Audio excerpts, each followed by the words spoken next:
அண்ணா எங்க போனோம்? போகும்போது எங்க போறோம் கேக்குற, போற காரியம் வழங்க மாடா. ஐயா அப்ப எங்க போயிட்டு வரீங்க? நாங்க எங்க வேணா போயிட்டு வருவோம், அதேண்டா ஒன்ட்ட சொல்லணும். ஏய் நான் டிக்கெட் கொடுக்குற கண்டக்டர்டா. ஓ டிக்கெட் கொடுக்குற கண்டக்டரா? அப்போ எனக்கு ஒரு 30 வயசுல, மாப்பிளைக்கு ஒரு 25 வயசுல ஒண்ணு கொடு. நான் என்ன ஆள் சப்ளை பண்ற வேலையடா வச்சுக்கிறேன், கண்டக்டர்டா நானு. நீ கண்டக்டரா இருந்தா ஹாஸ்பிட்டலுக்கு போடா. ஐயா என்ன லந்து குடுக்குறீங்களா? 2 பேரையும் பஸ்ல இருந்து தள்ளி விட்டுருவேன். ஒழுங்கா சொல்லு எங்கயா போனோம்? மன்னார்குடிக்கு 2 டிக்கெட் கொடு. மன்னார்குடியா? மன்னார்குடி 550 ரூபா. இந்தா புடி. ஆமா மன்னார்குடியில போய் மரணக்குடி குடிக்க போறீங்களா?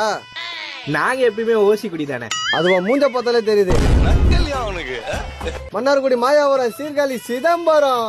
அதான் டிக்கெட் ஏத்தாச்சுலப்பா, பஸ் எடுப்பா. உங்க 2 பேருக்கு மட்டும் ஓடுறது இதுன்னா உங்க அப்பா வீட்டு பஸ்ஸாடா? வெயிட் பண்ணு, ஆள் வரட்டும். நாங்க வெயிட் பண்றதெல்லாம் இருக்கட்டும், ஸ்டேரிங் மேல குழந்தை விளையாண்டு இருக்கு பாரு, அத முதல்ல இறக்கி விடுறா. கோயந்தியா? டேய் அவன் தான்டா டிரைவரு. வணக்கம்டா மாப்பிள்ள, ஸ்டேரிங்ல இருந்து